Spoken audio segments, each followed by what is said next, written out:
pessoal, hoje o assunto são os sistemas fuzzy. Meados da década de 1960, o criador do que começava a ser chamado de lógica fuzzy, o Zadeh, da Universidade da Califórnia em Berkeley, ele pensava em fazer um tipo de lógica, tentar estender a lógica binária, usada internamente pelos computadores, e trazer um pouco mais próximo da representação, da forma como o ser humano encara o mundo, né? Como é que a gente representa o mundo internamente, conceitualmente, e tentar levar isso para o computador. Ainda na década de 1960, ele mesmo já mudou o nome da lógica fuzzy para conjuntos fuzzy. Mas até hoje, depois de muitos sistemas computacionais realizados, né, pegando essa teoria de base dele, muita gente ainda chama de lógica fuzzy. Mas a gente não vai chamar de lógica fuzzy. O próprio Zadeh já tinha reconhecido que não era uma lógica, e muita gente aqui, apesar de chamar de lógica fuzzy, dentro das universidades, pelo menos, a gente vai chamar de conjuntos fuzzy, ou teoria dos conjuntos fuzzy, que muitos pesquisadores brasileiros traduzem como conjuntos nebulosos ou conjuntos difusos, ou simplesmente fuzzy, como por exemplo, como eu vou preferir chamar normalmente. A ideia dos conjuntos fuzzy, ou o uso deles, é principalmente em sistemas que precisam tratar com informações imprecisas, incertas, incompletas ou inconsistentes. Ou seja, muitos dos principais sistemas computacionais reais, principalmente grandes sistemas e sistemas distribuídos, têm que tratar com informações desse tipo. Por exemplo, informações incertas, imprecisas. Às vezes eu tenho um sensor que está em algum outro lugar, os dados dele vêm para mim, às vezes eu não sei, às vezes aqueles dados estão antigos e eu não tenho outros dados mais novos, eu não tenho certeza se o sistema naquela localização continua da mesma forma, continua no mesmo estado, e daí eu não tenho outra informação, preciso lidar com ela. Pode acontecer também de eu receber dois dados diferentes sobre uma mesma situação, ou seja, eu ter dados inconsistentes sobre uma certa realidade, sobre como está o estado do sistema em algum lugar, e eu precisar tratar com isso também. Eu posso ter informações incompletas, por exemplo, dados de alguma parte do sistema simplesmente não chegaram para mim, e eu preciso tomar decisões mesmo assim. Como a gente vê, em sistemas reais é muito importante, é muito comum ter esse tipo de situação, principalmente em sistemas complexos, reais e distribuídos. E a gente sabe que no nosso mercado, nas nossas grandes aplicações, a gente tem e vai ter cada vez mais esse tipo de sistema. Quando a gente precisar coordenar ações entre um monte de equipamentos, carros, coisas, na internet das coisas, enfim, drones ou semáforos e assim por diante.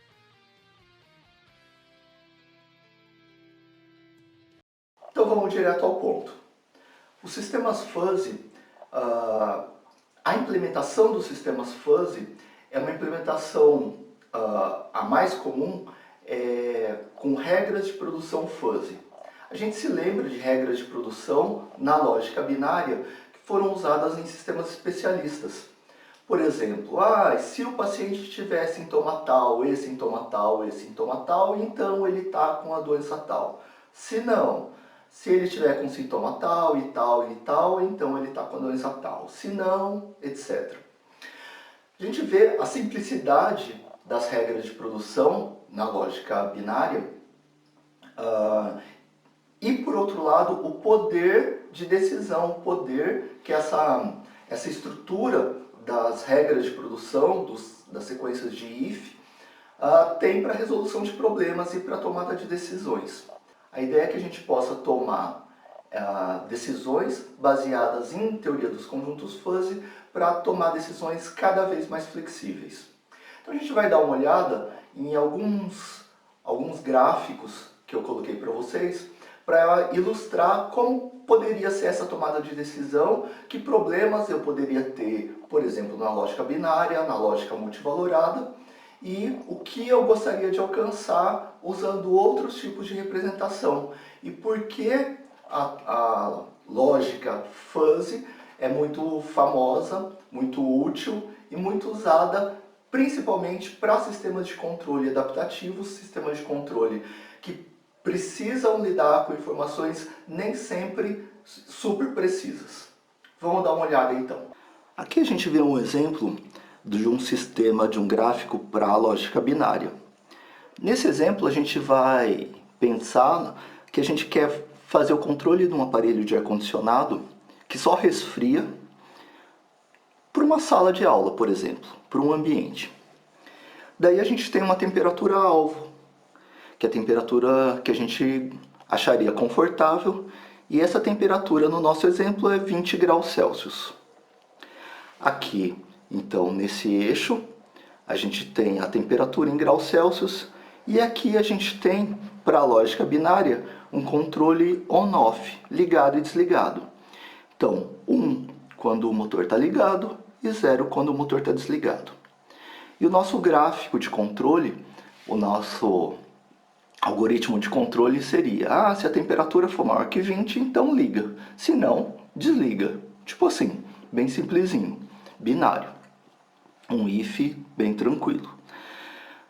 Como seria a atuação do motor?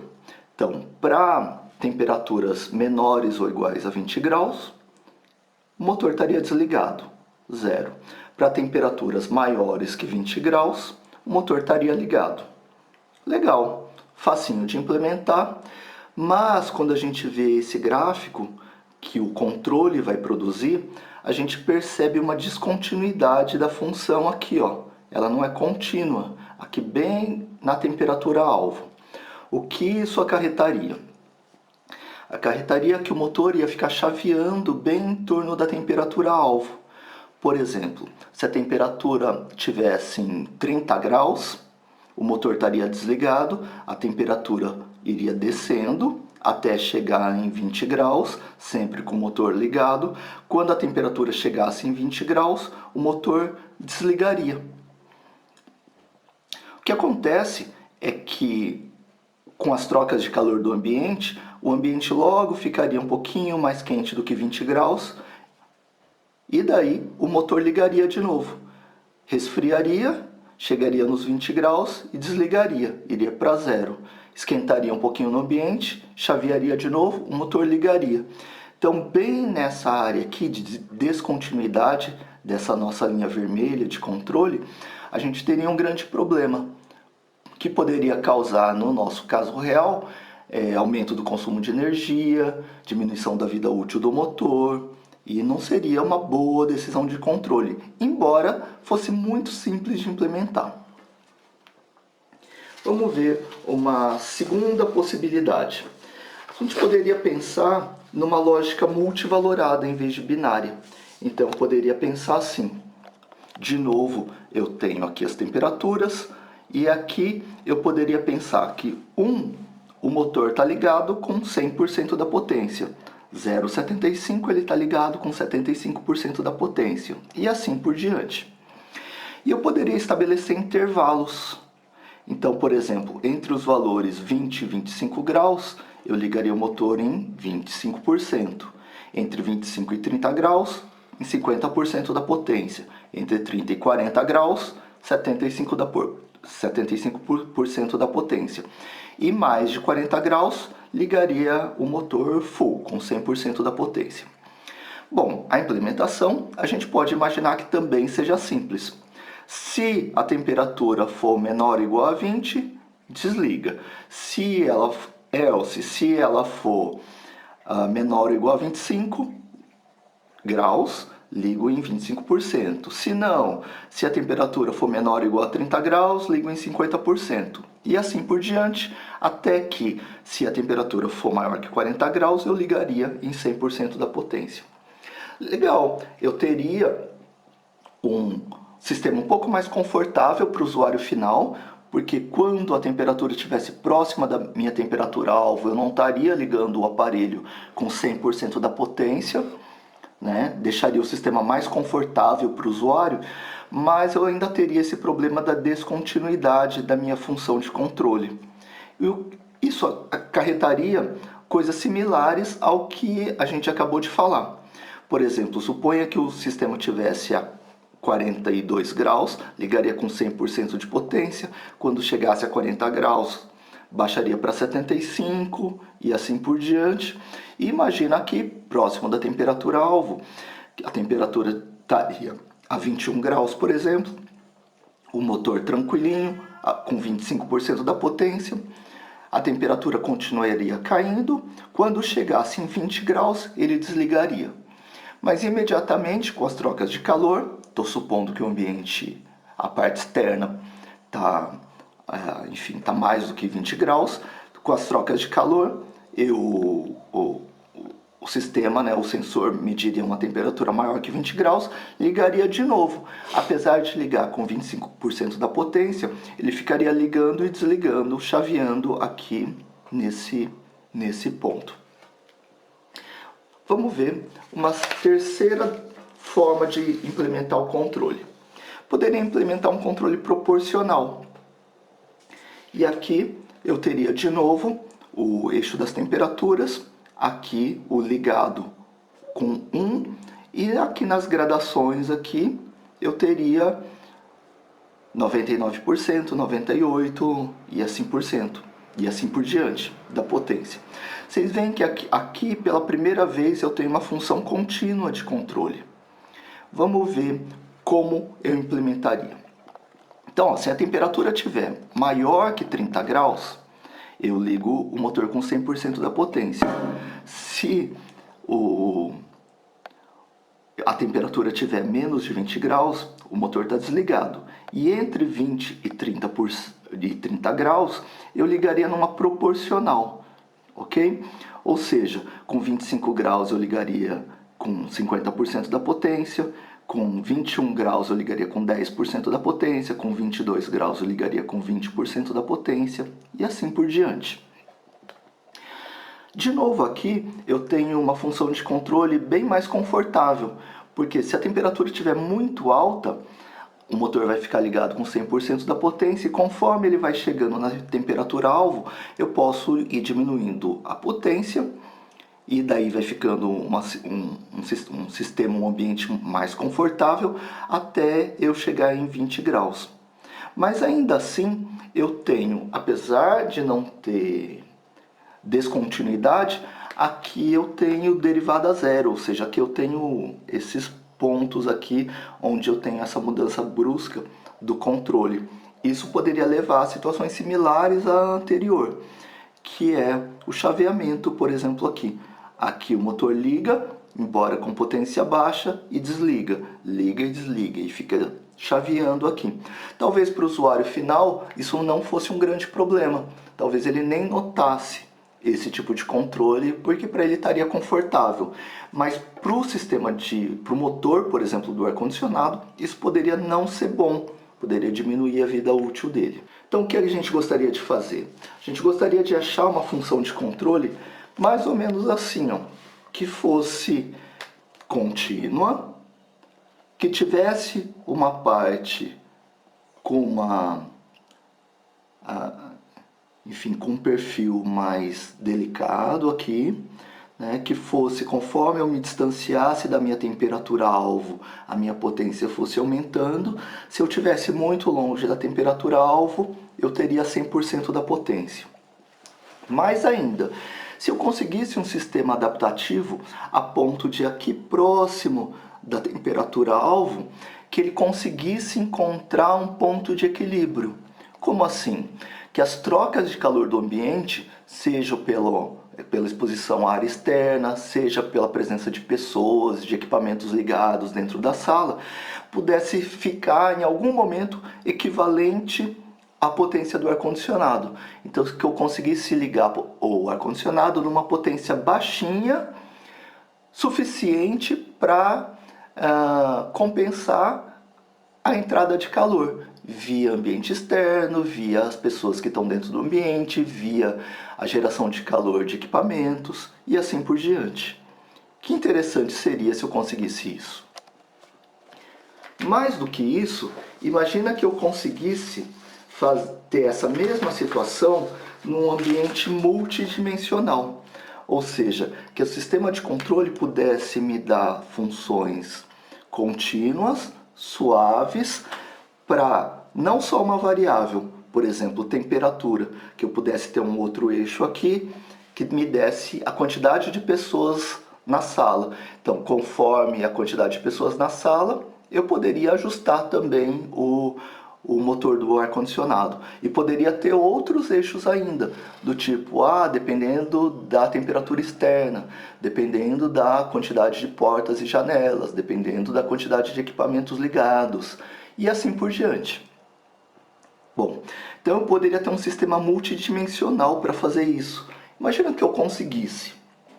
Então, minha ideia é que eu tivesse um sistema de controle multidimensional, por exemplo, tridimensional, de forma que se eu mexesse um pouquinho em alguma grandeza, por exemplo, mexesse um pouquinho na quantidade de pessoas dentro da sala, o sistema de controle me desse só uma pequena variação no controle. Por exemplo, mudasse de 50% da potência para 51% da potência, por exemplo.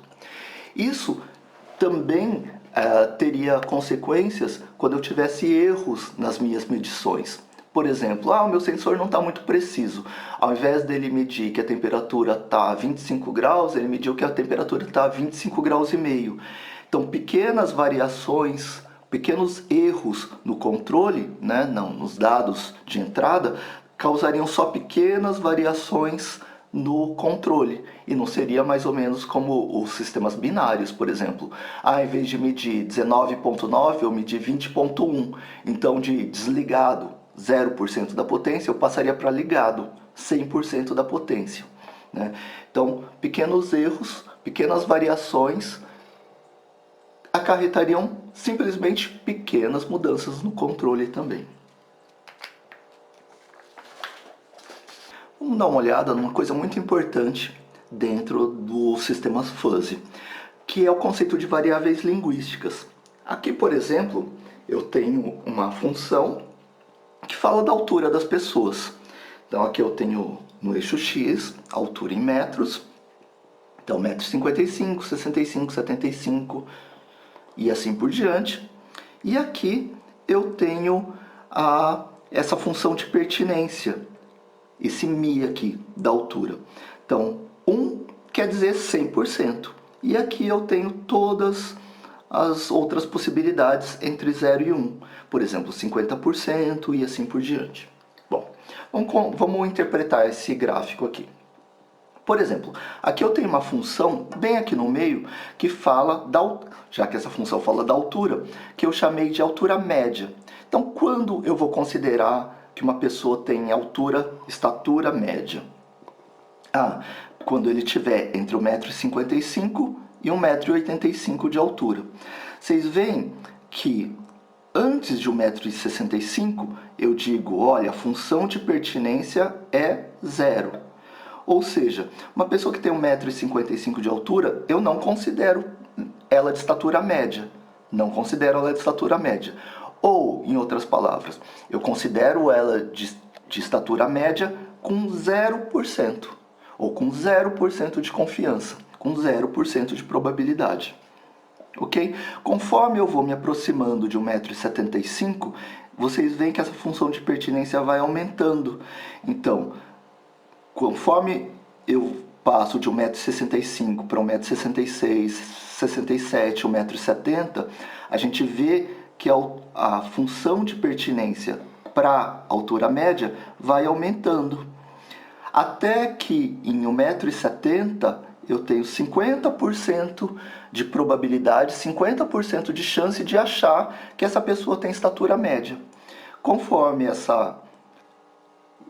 altura vai aumentando até 1,75 m, essa minha confiança vai aumentando, até que em 1,75 m eu tenho 100% de chance de achar que essa pessoa tem uma estatura média. Essa foi minha modelagem, obviamente é só um exemplo, mas essa foi a minha modelagem, a minha interpretação sobre o que é uma pessoa ter estatura média. E a mesma coisa vale conforme vai aumentando, passando de 1,75 m. Conforme a pessoa vai sendo maior que 1,75 m, a pertinência dessa pessoa à estatura média, à altura média, vai diminuindo, até que em 1,85 m eu deixo de considerar essa pessoa com estatura média, ok? Então, para todo o gráfico aqui à direita, ou seja, para pessoas maiores que 1,85 m, eu não considero essa pessoa com estatura média. Uma outra interpretação que eu podia ter sobre essa função aqui seria, se eu fizesse uma pesquisa aqui sobre as pessoas da turma, o que as pessoas consideram como uma pessoa de estatura média? Podia dizer assim, olha, até 1,65 m, nenhuma pessoa considera alguém de 1,65 m ou menos com estatura média. Com 1,66 m, eu tenho uma certa percentagem de pessoas que consideram ela de estatura média, e assim por diante. Até que com 1,75 m, 100% das pessoas consideram ela de estatura média. Conforme eu vou aumentando, 1,77 m, 1,80 m, a quantidade de pessoas, ou a percentagem de pessoas que consideram ela de estatura média vai diminuindo. Até que quando eu chego em 1,85 m, ninguém mais considera essa pessoa de estatura média. Ok? Então, essa é a função para estatura média. A gente tem as outras funções também, cuja interpretação vai ser similar. Ok? Para as outras funções eu não coloquei aqui no zero, senão a gente ficaria com